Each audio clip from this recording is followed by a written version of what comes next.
Okay, so this is week number 2. I just wanted to leave you with something while we are not doing classes.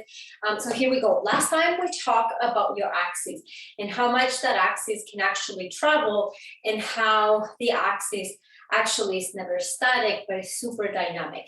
So really the exercise from last week was really to see where your weight was located, not in your heel, not in your toes so you fall, but it is more so in the ball of your foot and a little bit of on your metatarsals. Okay, so again, last week we talked about that arrow going down from the hips and then an arrow going up from the torso and then the head and the shoulders going up into that diagonal. Okay, so this is the way we're going to move.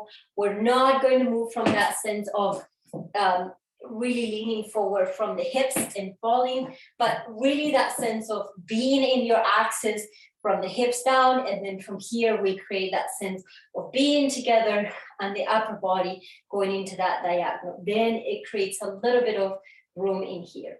Okay, so that's really what we talked about last week. And also we talked about your standing leg. So really we talked about that standing leg doing all of the work and moving as we walk, either forward or backwards. Yeah. Now we're really going to start talking about the free leg, and we'll do a little bit of an exercise today. So if you have a TheraBand, fantastic. If you don't have a TheraBand, you just have something that is stretchy. It could be like a pair of like tights that you put around your legs. Anything that is stretchy, a scarf that it might be stretchy, you can use like really something that creates a little bit of resistance in your legs. Okay, and the reason why we're doing this is because we kind of want to give you a sense of like what happens when I open and close my legs when I'm dancing. So the idea of this would be we're going to be using the same as we used last week. So that sense of that arrow going down straight from your hips and then that arrow going into that diagonal, really using your standing leg. So creating that sense of connection with the floor. And then as I take a step, instead of me moving that leg, that free leg to move forward, what I'm going to do is really feet from the floor, use my standing leg, and really let that free leg come as I move. Yes, the TheraBand or whatever it is that you have around your legs will really help you to figure it out, that sense of the opening and closing of the legs. Yes, so not forcing the closing of the legs, but truly letting that leg come on its own as you take this step. Yes, so there's no control of that free leg. It's called free for a reason. Yes, so that's moving forward. Now moving backward, it's kind of the same thing. The leg is going to close on its own. Yes, so we can practice moving forward and then moving back. And so the timing on that is 1 and 2 and 3 and 1 and 2 and 3 and yes. So that's kind of the idea. Okay. The other thing I want to talk about, and for this you're going to need a ball, a pillow, or whatever it is that you can find in your house, really doesn't matter. So the idea on finding that axis, right? So we really talked about last week that it's not going to be back here and it's not going to be all the way to the front because I fall. Yes.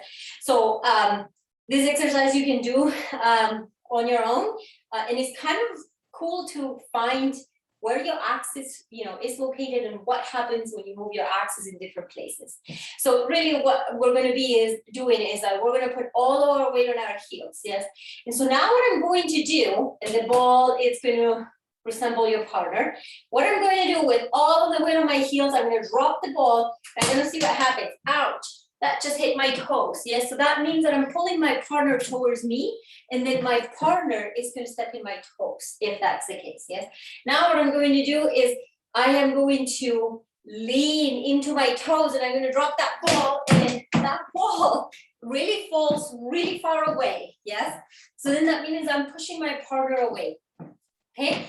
And then now what I'm going to do is I'm going to really concentrate on that arrow going down, but then from the lower back and up, I am going to have that sense, relaxed knees, and I'm going to have that sense of that arrow going into that diagonal.